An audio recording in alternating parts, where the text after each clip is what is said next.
Sorry for this weird random message. I don't have anything new to promote right now. I just have a really strong feeling that someone needs to hear what I have to say, and I'm sorry I waited so long to say this. Um, if you're in a situation where someone is coercing you, forcing you to do online porn or anything that involves showing images and videos of your body to which you do not consent, you are being trafficked. I'm sorry, I'm trying not to cry. When most people hear the phrase human trafficking, they immediately think of the movie Taken, and they think it's always like an auction. I've never watched the movie, but I hear there's an auction. People are bought and sold into sexual servitude. That's not. There are actually 6 forms of human trafficking. The form of human trafficking I'm talking about is forced labor, and it's illegal in all 50 states, including the District of Columbia. It happens to both men and women. It's perpetrated by both men and women. What happened to me happened over 20 years ago. It ended 20 years ago this year. I look older in person, I'm sure. You can't see my big wrinkles right here. But I didn't even know that what happened to me was trafficking until I researched it for a book 5 or 6 years ago. The book is now it's called To My Daughter, but I was researching the laws on statutory rape.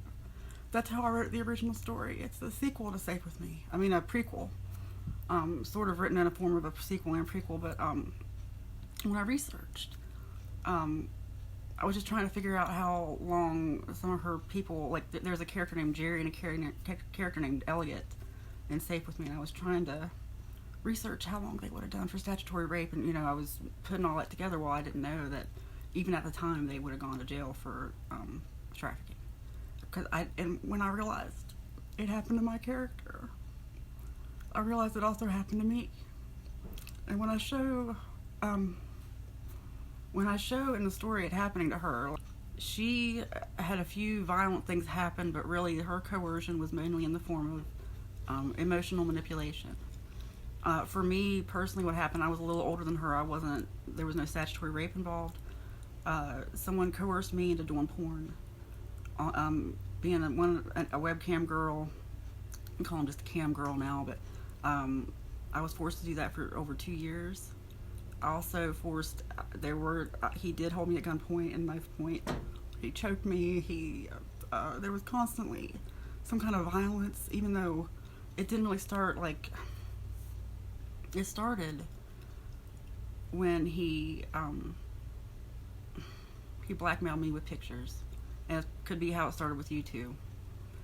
That's how a lot of these people get control over you, because there's so much shame involved. The way he manipulated me was he would threaten not only to kill me, he'd threaten to kill my family. He threatened to show them the picture. I think that was what upset me more than even them being killed, because I wasn't sure he'd really go through with that. Although the more I got to know him, I think he would have. I believe he had killed before. I wish I had known it was illegal at the time, but he had me convinced that it was my idea. Because honestly, I did go along with it, but it was a survival mechanism. I wanted to get out of it constantly. I stayed high the whole time. I numbed myself. I had nightmares constantly. I was always trying to get out of doing it. But during it all, I graduated from college during that time. Some people who knew what was going on, I made it look like I was in on it, like this was something I wanted to do. But anybody who, there were a few people who really got close to me and saw what he did to me, people who saw that, know that he hit me, know that he, I really still, there's parts I really haven't told anyone that I actually haven't thought about until just now. And maybe I didn't need to keep it that way. That's why I didn't realize I was going to start crying so much, because honestly, I've swept this under the rug for so long. And I probably would have kept it there out of selfishness, out of my own pride, because,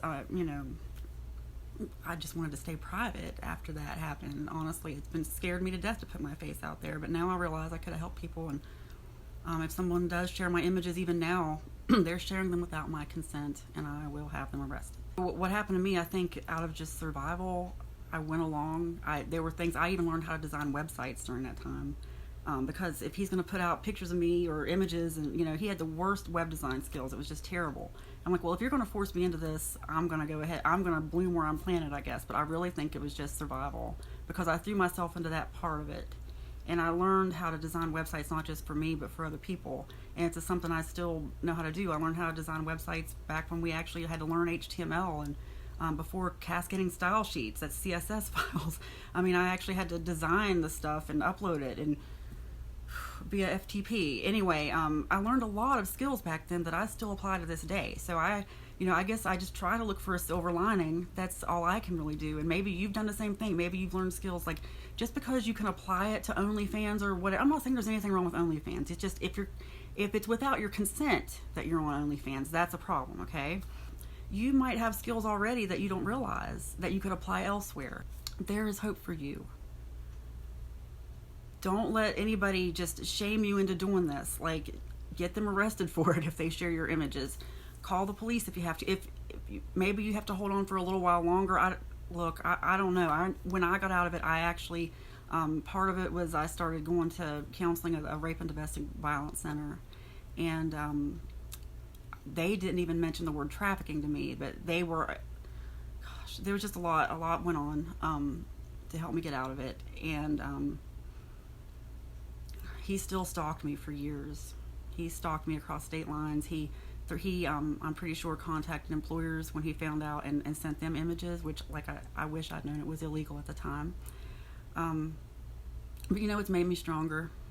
And actually it made me more confident, getting to see myself all the time. But that's something that people take for granted now anyway. I mean, when I did it, it was 20 years ago. It was before camera phones. It was a really long time ago. And that's why I think I took for granted. I didn't realize. Here's what really happened. I didn't realize this was still actually going on until November, December of last year. And here's what happened. See, when I did it, it's because there was this big boom, and a lot of people know this. A lot of people made money in amateur porn in the late 1990s, early 2000s. You might think all this cam girl stuff is new. It's not new. Like, and it wasn't even new when I started the very end of 98. That's when he started blackmailing me.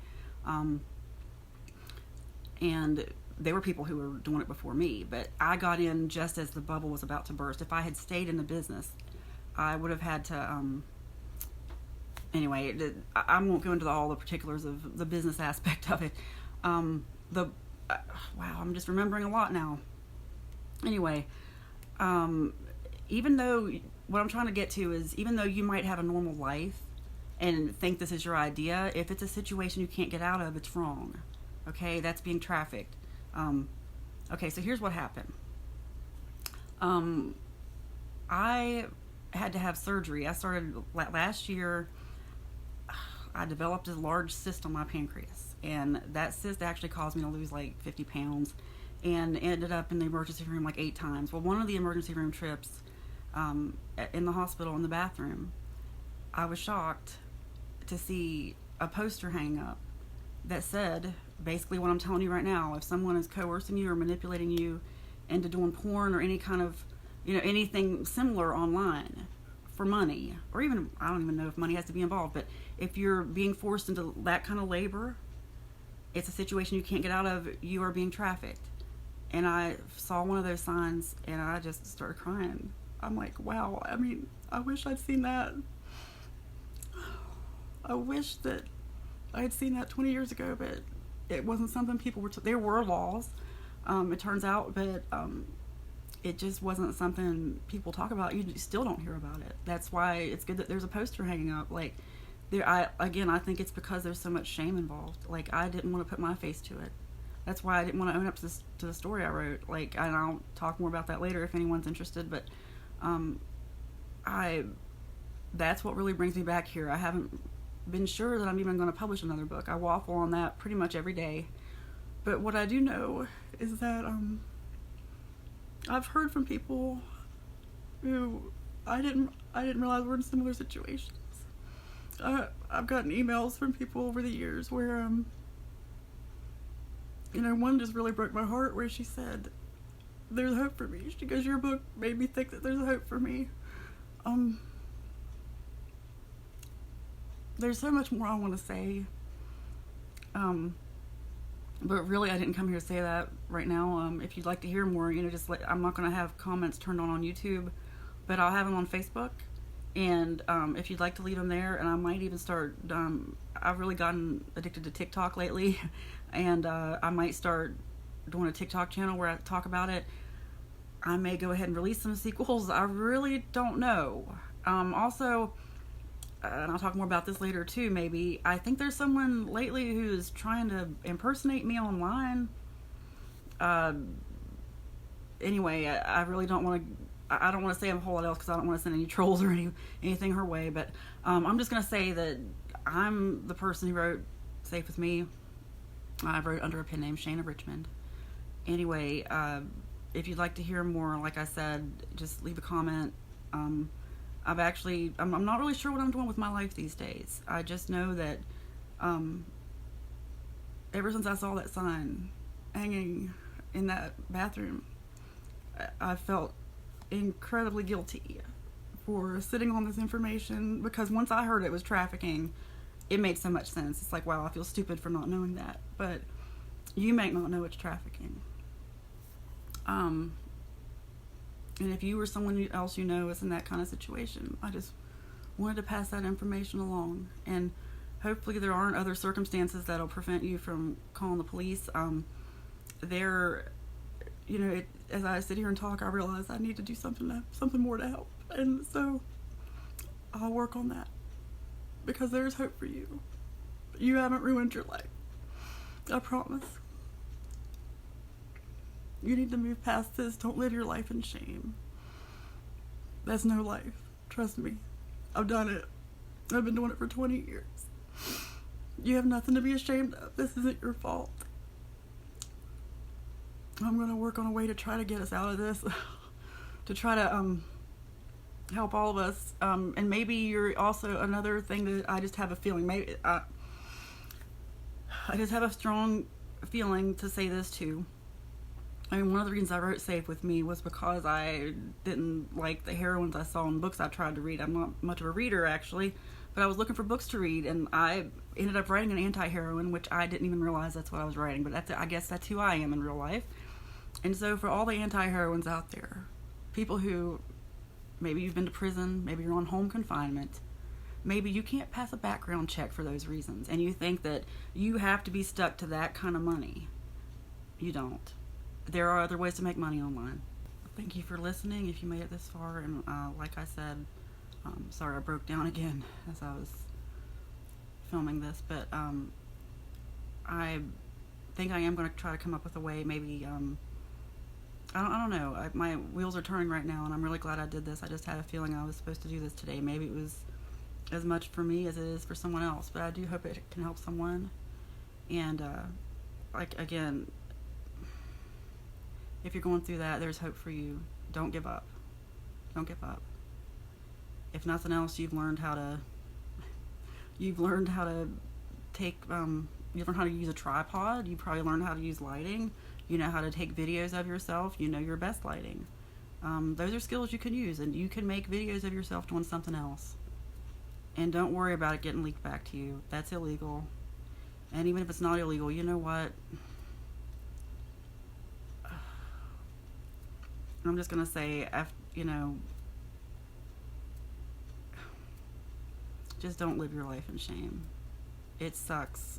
Trust me, it sucks. It still makes me a little nervous to put myself out there and attach my face to it, but it matters more to me right now that I help someone else.